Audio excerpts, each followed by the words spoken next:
បាទសូមថ្លែងបង្គំព្រះសង្ឃជាទីគោរពសក្ការៈសូមគោរពបងប្អូនប្រជាពលរដ្ឋខ្មែរបងប្អូនពូជសាសន៍ខ្មែរទាំងក្នុងទាំងក្រៅស្រុកដោយក្តីគោរពរាប់អានជាពិសេសសូមគោរពសូមជម្រាបសួរសូមថ្លែងបង្គំព្រះសង្ឃដែលជាពូជសាសន៍ខ្មែរទាំងអស់គ្នាដោយក្តីគោរពរាប់អានទូទាំងអ្នកសកលលោកបានស្គាល់ថាបងប្អូននៅទីណាគឺខ្ញុំគោរពសូមជម្រាបសួរដល់ទាំងអស់គ្នាជាបាទខ្ញុំចង់និយាយពីរឿងការជួយជាតិជាណាបងប្អូនណាមានការសម័យពីរឿងជាតិមានការគិតគូរជាតិគឺជារឿងត្រឹមត្រូវក៏ប៉ុន្តែដើម្បីជួយជាតិជាស្ដែងបានស្គាល់ថាយើងជួយនៅបុគ្គលខ្មែរណាមួយដែលមានការលំបាក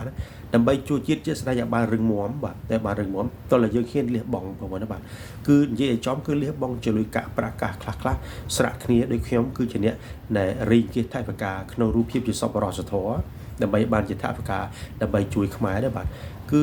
ជាការប្រសើរណាស់បាទទោះបីជាខ្ញុំមិនមានលទ្ធភាពទៅជួយខ្មែរម្នាក់ឯងក៏ដោយក៏ប៉ុន្តែយ៉ាងហោចណាស់ក៏អ្នកខ្ញុំមានកំណត់ខ្ញុំមានចិត្តថ្លើមខ្ញុំមានបញ្ញាបាធីមានចិត្តទំនាក់ទំនងបងប្អូនដើម្បីយើងជជែកគ្នាដើម្បីយើងស្រាក់គ្នាដើម្បីទៅជួយខ្មែរយើងជួយខ្មែរយើងគឺមិនមែនទៅជួយខ្មែរអី17លាននេះយើងជួយមិនបានទេទុករដ្ឋាភិបាលគាត់จะធ្វើអញ្ចឹងបាទក៏ប៉ុន្តែយើងជាប្រជាជននេះយើងជាប្រជាជនណាបងប្អូនយើងជាពូជសាសន៍ខ្មែរជាប្រជាជននៃពូជសាសន៍ខ្មែរដែលនៅគ្រប់ទិសទីនៃផែនដីយើងជួយគ្នាទៅបងប្អូនស្រាក់គ្នាទៅបាទ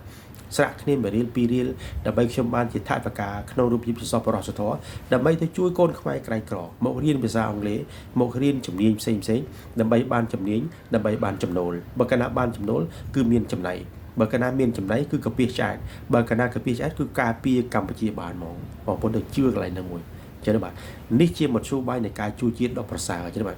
មួយទៀតបាទក្នុងការដែលខ្ញុំរីកអង្គាសរោគសពរសធរពីបងប្អូននៅឯនេះសម្បត្តិទាំងអស់គ្នាគឺថានៅពេលដែលខ្ញុំបានជាថវិកាក្នុងរូបភាពសពរសធរគឺខ្ញុំនឹងប្រើប្រាស់ថវិកាហ្នឹងគឺដើម្បីទៅជួយគ្រួសារក្រីក្រនៅតាមសហគមន៍នានាដើម្បីអីគឺដើម្បីគាត់យកទៅចិញ្ចឹមមាន់ចិញ្ចឹមទាដែលជាប្រភពចំណូលសេដ្ឋកិច្ចរបស់គាត់ចឹងបាទអានឹងគឺថាតាពេលគាត់អ្នកមានជាថវិកាគាត់ចិញ្ចឹមមុនចិញ្ចឹមទានាំមានចំណូលតែមានចំណូលមានចំណៃតែមានចំណៃក៏ដេកលក់ស្រួលសុខភាពល្អតែសុខភាពល្អគឺគាត់លែងមានភាពក្រីក្រគាត់ចូលរួមការពារជាតិតាមរយៈដែលគាត់ធ្វើឲ្យខ្លួនខ្លាំង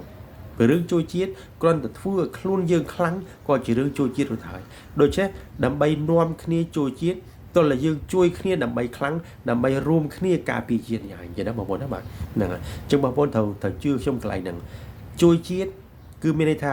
ក្នុងឋានៈយើងជាប្រជាពលរដ្ឋគឺជួយប្រជាពលរដ្ឋខ្មែរណាមួយដែលទន់ខ្សោយឲ្យខ្លាំងដើម្បីមានចំណូលដើម្បីមានចំណៃរួចហើយគាត់បើកណ្ដាគាត់ខ្លាំងគឺមានន័យថាយើងការពារជាតិបានគ្រាន់តែធ្វើឲ្យខ្លួនឯងខ្លាំងគឺការពារជាតិបានអញ្ចឹងបាទដូច្នេះសរុបទៅគឺដើម្បីជួយជាតិគឺយើងត្រូវហ៊ានលះបង់ទ្រព្យសម្បត្តិខ្លះដើម្បីទៅជួយជនកម្ពុជាដែលខ្វះខាតដើម្បីឲ្យគាត់ទៅជាមនុស្សមានចំណេះមានចំណូលមានចំណៃបើកាលណាយើងធ្វើបានប៉ុណ្ណឹងគឺជាតិយើងខ្លាំងដល់គ្នាអញ្ចឹងបាទណាជួយជាតិគឺមានន័យថាជួយអ្នកដែលខ្សោយឲ្យទៅជាខ្លាំងនិងជួយជាតិហើយនៅមានរូបភាពផ្សេងៗនៃការជួយជាតិក៏ប៉ុន្តែយើងជាប្រជាជនគួរធ្វើតែប៉ុណ្ណេះបានគឺជួយជាតិសម្រាប់ខ្ញុំតែខ្ញុំជួយសេចក្តីបញ្យល់គឺថាយើងជួយធ្វើប្រជាពលរដ្ឋខ្មែរណាមួយដែលខ្វះខាតទន់ខ្សោយធ្វើឲ្យខ្លាំងគ្រាន់តែគាត់ខ្លាំងមានចំណេះមានចំណូលមានចំណៃគឺបានសេចក្តីថាគាត់ជំនឿខ្លាំងតែខ្លាំងគឺស្មើនឹងការពារជាតិមានអីចឹងណាបងណាបាទអញ្ចឹងសូមសង្ឃឹមថាបងប្អូននៅគ្រប់ទិសទីនៅលើពិភពលោកដែលជាពូជសាសន៍ខ្មែរ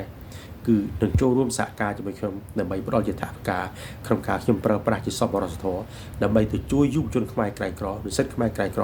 និងគ្រួសារក្រីក្រដើម្បីមានចំណេះមានចំណូលមានចំណៃ